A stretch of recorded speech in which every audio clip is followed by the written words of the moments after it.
Chad is one of the countries in the Sahel region, which was a French colony from 1900 to 1960. In 6 decades, France literally paralyzed the country, making it unable to stand on its own legs once it was given independence. Hence, in 1986, Chad had to ask for help from the French military to fight against rebels. Since that year, French troops have stayed in Chad, doing whatever they like without being held accountable. They could engage in human rights violations, kill anyone, and reject leaving Chad even if Chad's government ordered. But recently, as we are seeing coups and France exist out of Africa, things have changed. This time, when French troops did something horrible to locals, a protest erupted, demanding French troops to leave. There is no turning back because more protests are expected to surface, encouraging the sentiments that French troops will leave Chad as they left Niger. What was done with locals which triggered this? Let's find that out and know the whole story.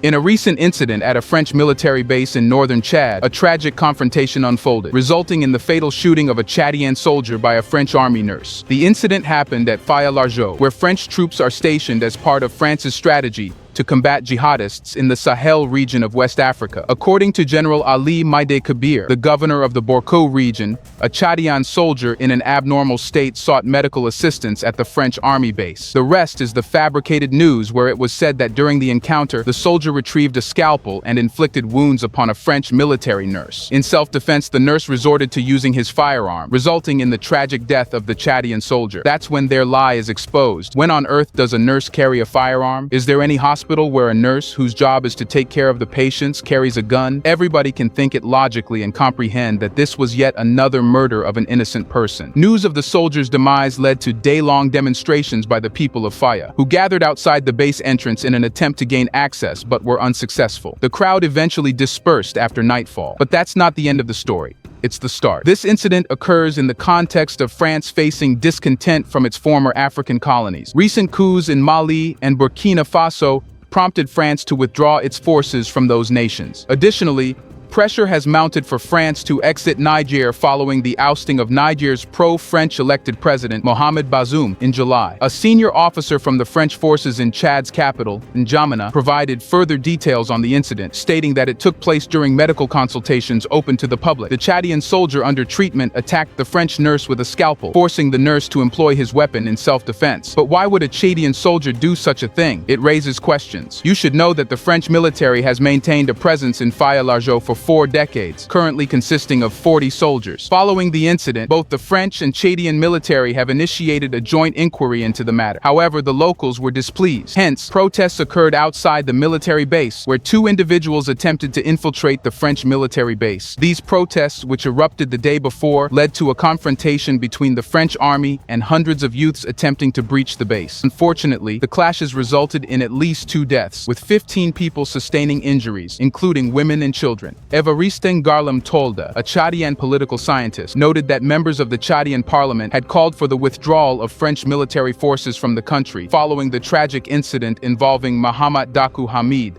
the Chadian soldier who lost his life. As of now, there is the possibility of further protests throughout the country as the incident has shocked the locals. They are feeling unsafe in their own country while French troops are chasing and killing them. As of now, an indefinite curfew is in effect, with further details currently unavailable. In response to the situation, security forces are expected to maintain an elevated security presence throughout the city in the hours and days ahead. This increased security presence may lead to disruptions in ground travel. There is an elevated risk of confrontations with security forces should additional protests appear. But we have to really understand the anti-French protests in Chad. Recent protests in Chad have been directed against France due to its support for the country's military-led government, provoking anger among Chadians and resurfacing historical grievances related to France's colonial past. Chad has long been under the rule of an authoritarian military regime, with its generals aligning themselves with France. However, the recent anti-French protests reflect the frustration of ordinary citizens with both the oppressive regime and France's role as a purported supporter of democracy. Many Chadians perceive France negatively, attributing this sentiment to its support for the Idriss Déby Itno dictatorship and the subsequent leadership of his unelected son. Idriss Déby had ruled Chad with an iron fist for over 3 decades, seizing power in 1990 after overthrowing Hissène Habré, another pro-French general. Both Déby and Habré had fought against Libya during its conflict with Tripoli, and French intervention in 1987 contributed to Déby's rise. Idriss Déby's death at the hands of FACT rebels, a group led by former military officers with alleged ties to Russia, led to his son Mahatma taking power without a democratic election, dissolving the parliament. These actions have fueled local discontent, with many Chadians perceiving France as supporting the ongoing military rule. Moreover, France's historical presence in Chad has been associated with resource exploitation, with Chadians receiving only a small share of the country's wealth despite being its citizens. This perception has further fueled anti-French sentiments among Chadians. Recent protests were organized by Wakit Tama, a growing civil society group that had participated in national talks aimed at addressing the grievances of various ethnic, religious, and political factions. However, the government's decision to postpone these talks 2 weeks ago heightened tensions with opposition groups like Wakit Tama. France installing dictators on our heads. We only ask that our people be respected, said Max Lalngar, a Wakit Tama coordinator, referring to the anti-French protests. The intensity of the recent anti-French protests in Chad is also linked to France's diminishing influence in certain African countries, such as Mali, where Paris decided to withdraw its troops in February during growing public anger against France. France also withdrew its troops from Burkina Faso and now from Niger as well. You should know that Macron's arrogant foreign policy is characterized by an anachronistic reading of world affairs, disregarding shifting power dynamics in regions where France once held sway,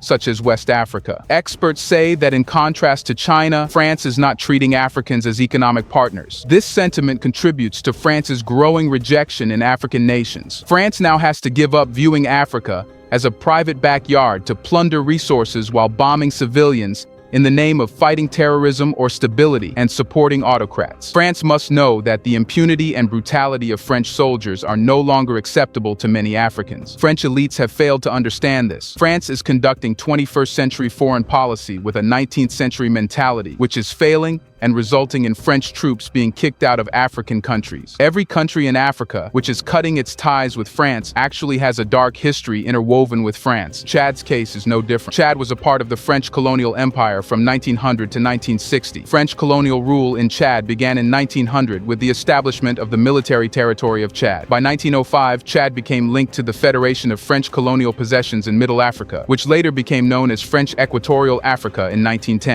In 1920, Chad transitioned to French civilian administration, but it suffered from chronic neglect. A crucial moment for Chad occurred in 1940 when, under the leadership of Félix Éboué, it became the first French colony to align itself with Free France during World War II. After the war, limited representation of the African population was permitted by the French, setting the stage for a political struggle between the progressive, Southern-based Chadian Progressive Party and the conservative Chadian Democratic Union. Ultimately, the PPT emerged victorious, leading Chad to independence in 1960 under the leadership of François Tombalbaye. But to know the root causes, we have to go back a bit. During the 19th century, European interest in Africa grew, and by 1887, France had already claimed territories such as Ubangi Chari as a zone of French influence. Within 2 years, France had occupied part of southern Chad. In the early 1890s, French military expeditions in Chad faced the forces of Rabi az-Zubayr, known for conducting slave raids in southern Chad and other regions. After years of confrontations, French forces defeated Rabi az-Zubayr at the Battle of Kuseri in 1900. Subsequently, the French expanded into eastern and northern Chad, encountering resistance during conflicts like the Wadai War,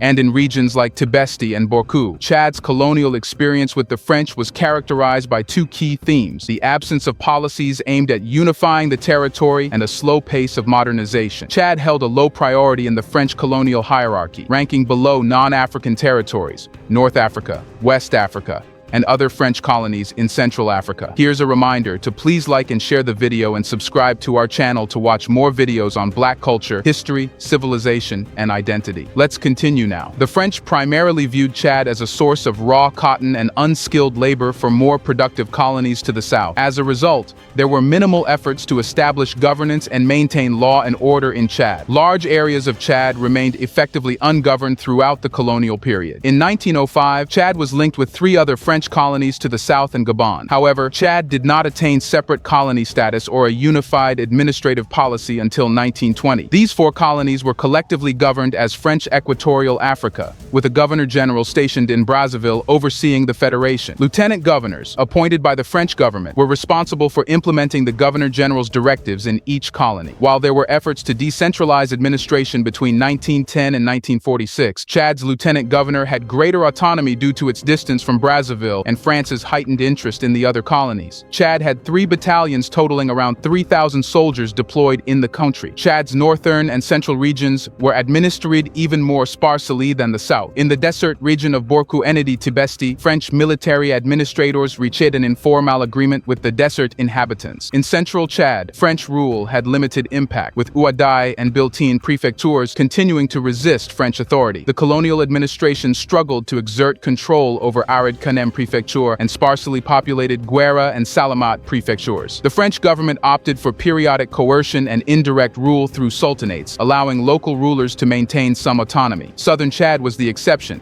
where a system of direct civilian administration was introduced among the Sara ethnic group and neighboring populations. Some economic development occurred in the south, particularly with the introduction of large-scale cotton production in 1929. However, despite economic improvements, southern farmers resented the mandatory cotton production quotas and the low prices paid by France for cotton. The colonial administration's support of local chiefs further fueled resentment, as these chiefs were often the creations of the French in previously stateless societies. These factors contributed to the emergence of a sense of Sara ethnicity among the region's inhabitants. While France invested significant effort in conquering Chad, its administration of the territory was dull. Many posts went to inexperienced or out-of-favor officials, resulting in major scandals and vacant positions. 42% of Chadian subdivisions lacked official administrators. All this was being written not only in history, but in the hearts of the people of Chad. In 1935, France negotiated a border adjustment with Italy, Libya's colonial ruler, relocating the Libyan-Chadian boundary southward across the Aouzou Strip. Although the French legislature never ratified the agreement, it served as a basis for Libya's later claim to the area, contributing to tensions in the region for decades to come. After World War II, French voters rejected many of the progressive ideas championed by figures like Eboué. However, in 1946, a constitution was approved that granted Chad and other African colonies the right to elect a territorial assembly with limited powers. This assembly in turn elected representatives to the French General Council of all the AEF. The Governor-General's title was changed to High Commissioner, and each territory gained the right to elect representatives to French parliamentary bodies. African populations were granted French citizenship, and the colonies were designated as overseas territories of France. Nonetheless, the real decision-making power remained in Paris. Additionally, the 1946 reforms introduced a dual college voting system, reserving one for Europeans in Chad, while Africans could only vote for the Collège des Autochtones. French officials continued to dominate the AF's administration, and there were no formal efforts to train Chadian Africans for civil service roles until 1955. However, the reforms did abolish forced labour. Until the early 1950s, political developments in Chad were heavily influenced by forces originating in France. Local elections were often won by members of the Chadian Democratic Union, founded in 1946 and associated with a political party in France, the Gaullist Rally of the French People. The UDT represented French commercial interests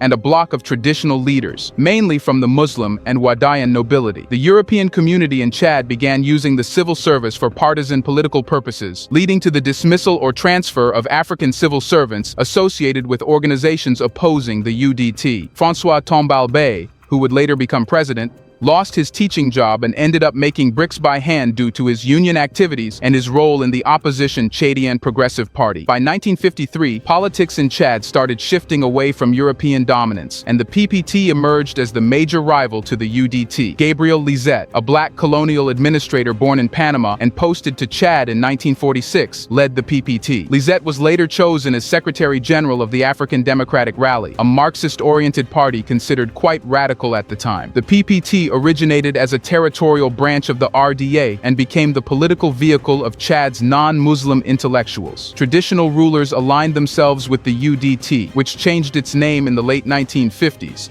to the Chadian Social Action due to internal divisions.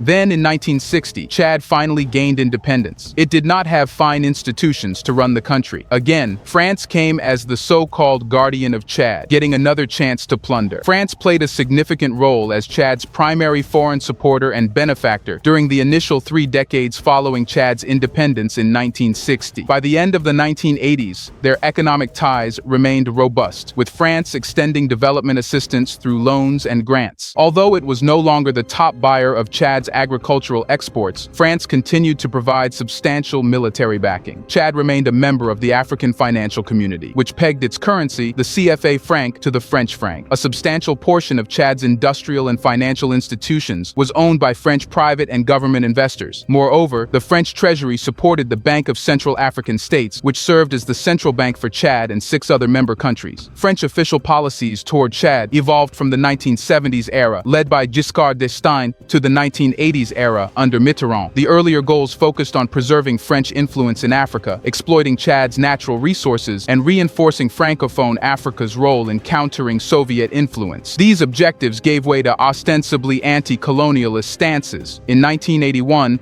when France's socialist government came to power, Chad was grappling with near anarchy. This led the Socialist Party to reaffirm its ideological stance against extensive intervention in Africa to avoid a confrontation with Libya, another important player in the region. President Mitterrand limited French military involvement to defending the N'Djamena region in 1983 and 1984. From that year, France began to increase its military presence in Chad, which stays to this day. In 1990, France, along with Libya and Sudan, provided substantial support for Idriss Déby's successful coup d'état against Hissène Habré. Déby assumed the presidency and received ongoing French support to prevent his ousting from office, leading to a continued French military presence in Chad. In November 2007, President Nicolas Sarkozy visited Chad, and in 2008 he suggested that France's relationship with Chad, formed in a different political era, should be renegotiated or terminated. In July 2014, French President François Hollande also paid a visit to Chad. During all this time to this day, France has tried its best to ensure its military presence in Chad. This has resented the people in Chad. Tensions between France and its former African colonies have been brewing for years, frequently erupting into protests and demands for the withdrawal of French forces. The recent incident in Chad, where a French soldier fatally shot a Chadian citizen,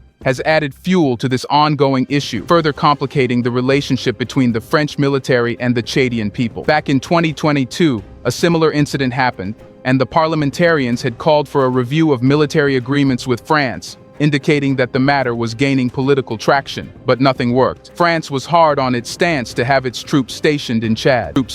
After years of resentment against French troops, people in Chad now know that they have the power to send French troops back home. You should know that the people of Chad had these feelings generations ago when they were ruled as a colony. At that time, they could not do anything or speak against French forces, but today they can. Instead of being on the back foot, French troops thought that this time was no different. They killed locals as they have been doing for years, but they forgot that a wave of change has spread all across Africa. Now, Chadians have come to the streets and are demanding French troops to leave. Nothing will settle down until this happens. What do you think? Will the French troops be forced to get out of Chad? Isn't it true that Emmanuel Macron should save his face and announce French troops' withdrawal from Chad? Let us know what you think will happen in Chad. Do you want to watch more videos like this one? If yes, subscribe to our channel and press the bell icon next to it. We have decided to bring videos on something nobody talks about: the Black culture, civilization, history, and evidence about how glorious Blacks have been. Thanks for watching, and until the next video, stay tuned.